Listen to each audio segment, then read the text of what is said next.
அதிகரித்து வரும் வாழ்க்கை செலவினங்களை சமாளிக்க உதவும் வகையில் அத்தியாவசிய பொருட்களை வாங்க உதவும் சாரா உதவித்தொகை இந்த இடைப்பட்ட காலத்தில் உயர்த்தப்படும் என பிரதமர் டாக்டர் ஸ்ரீ அன்வார் இப்ராஹிம் அறிவித்துள்ளார். சிரம்பானில் நடைபெற்ற பக்கத்தன் ஹராப்பான் பிரச்சார கூட்டத்தில் உரையாற்றிய பிரதமர் மக்களின் கருத்துகளையும் சிரமங்களையும் அரசாங்கம் உன்னிப்பாக கவனித்ததன் அடிப்படையில் இம்முடிவு எடுக்கப்பட்டதாக தெரிவித்தார்.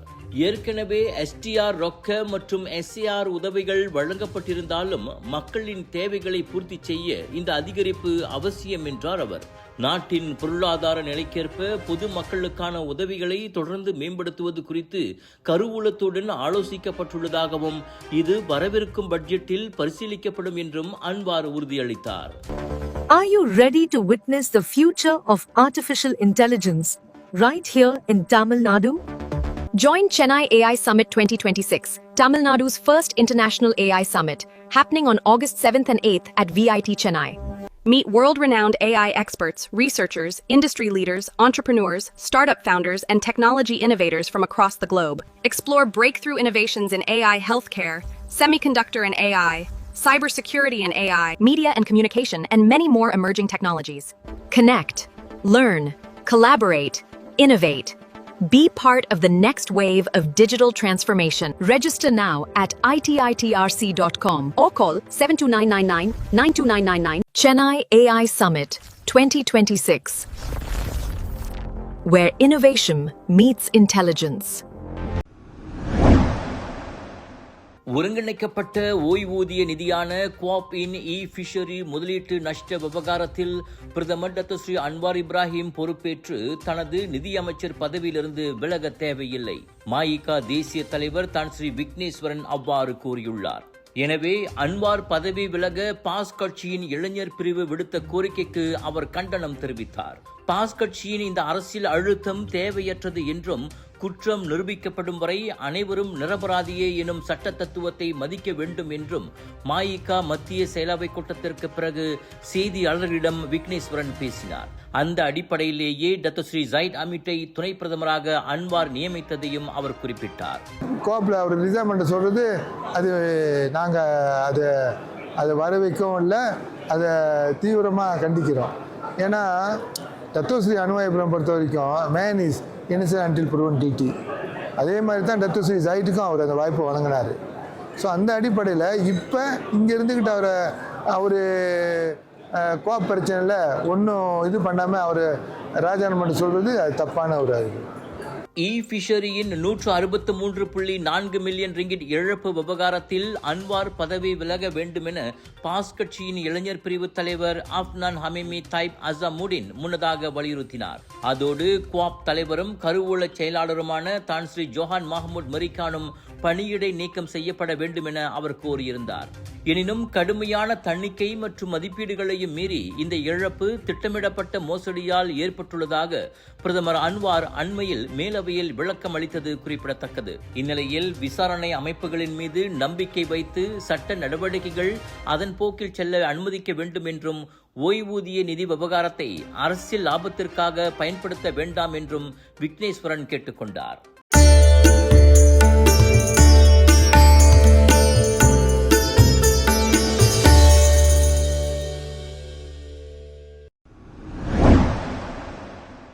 பேராக் ஈப்போவில் புகழ்பெற்ற மலைப்பக்க அடையாள சின்னத்தில் சீன எழுத்துக்கள் சேர்க்கப்பட்டுள்ளதாக சமூக வலைதளங்களில் பரவி வரும் தகவல் முற்றிலும் பொய்யானது என ஈப்போ மாநகர மன்றமான MBI தெளிவுபடுத்தியிருக்கிறது.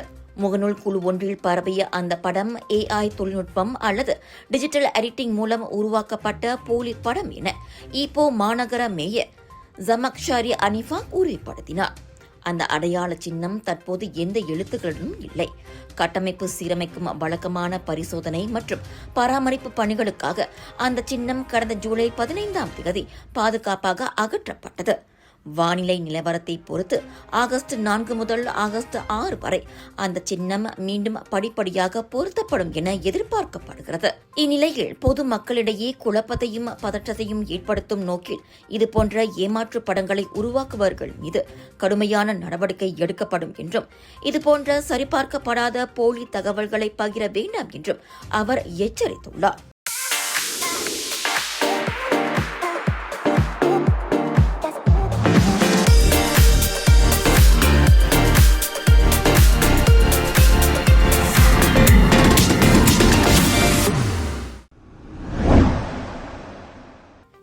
2026 உலகக்கிண்ண கால்பந்து போட்டியின் போது நாட்டில் நாளொன்றுக்கு 27 மில்லியன் ரிங்கிட் மதிப்பிலான பந்தயங்களை கையாண்ட இணைய சூதாட்ட கும்பலை போலீசார் வெற்றிகரமாக முறியடித்துள்ளனர். ஜூலை 16ஆம் தேதி கோலலும்பூர் மற்றும் ஸ்லாங்கூரில் 19 இடங்களில் அதிரடி சோதனைகள் நடத்தப்பட்டதில் அந்த கும்பல் சிக்கியதாக புகிட் அமான் குற்ற புலனாய்வுத்துறை இயக்குநர் டத்து எம் குமார் தெரிவித்தார்.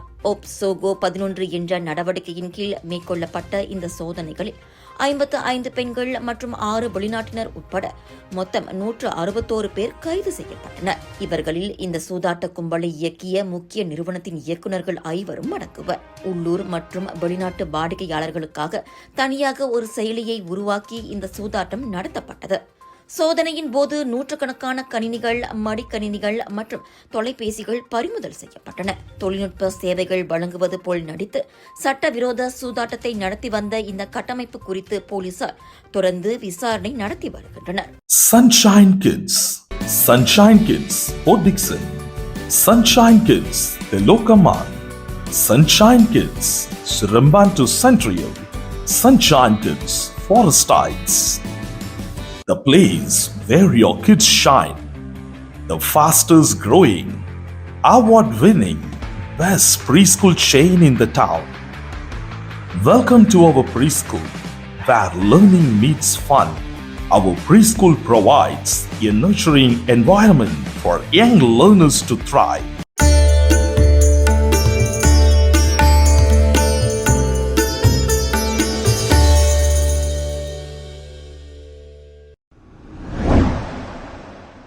ஸ்லாங்கூர் குவாலகுபு பாருவில் ஏற்பட்ட குடும்ப தகராறு கொடூரத்தில் முடிந்துள்ளது. தனது சொந்த அண்ணனுடன் ஏற்பட்ட வாக்குவாதத்தின் போது அவரை தாக்கிக் கொன்றதாக கூறப்படும் தம்பியை போலீசார் கைது செய்துள்ளனர். 29 வயது மதிக்கத்தக்க அண்ணன் சம்பவ இடத்திலேயே உயிரிழந்ததாக உலு ஸ்லாங்கூர் மாவட்ட போலீஸ் தலைவர் சூப்பரிண்டென்டன்ட் எம் மணிமாறன் தெரிவித்தார். 26 வயது சந்தேக நபரான தம்பி உடனடியாக கைது செய்யப்பட்டார். கொலை வழக்கு பதிவு செய்யப்பட்டுள்ள அவரை 7 நாட்கள் காவலில் வைத்து விசாரிக்க போலீஸ் நீதிமன்ற அனுமதி பெற்றுள்ளது.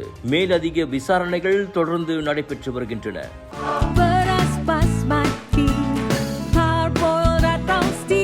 நீளமானது, தரமானது, சுவையானது, ஆரோக்கியமான அரிசிக்கு உன்னதமான தேர்வு.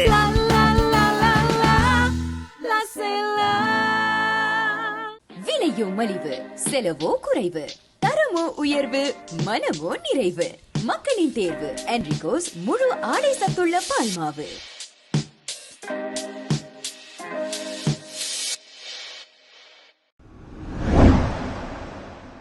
உலக நாடுகளின் கடப்பிதழ்களின் வலிமையை அளவிடும் ஹென்லி கடப்பிதழ் குறியீட்டு பட்டியலில் சிங்கப்பூர் மீண்டும் முதலிடத்தை பிடித்துள்ளது.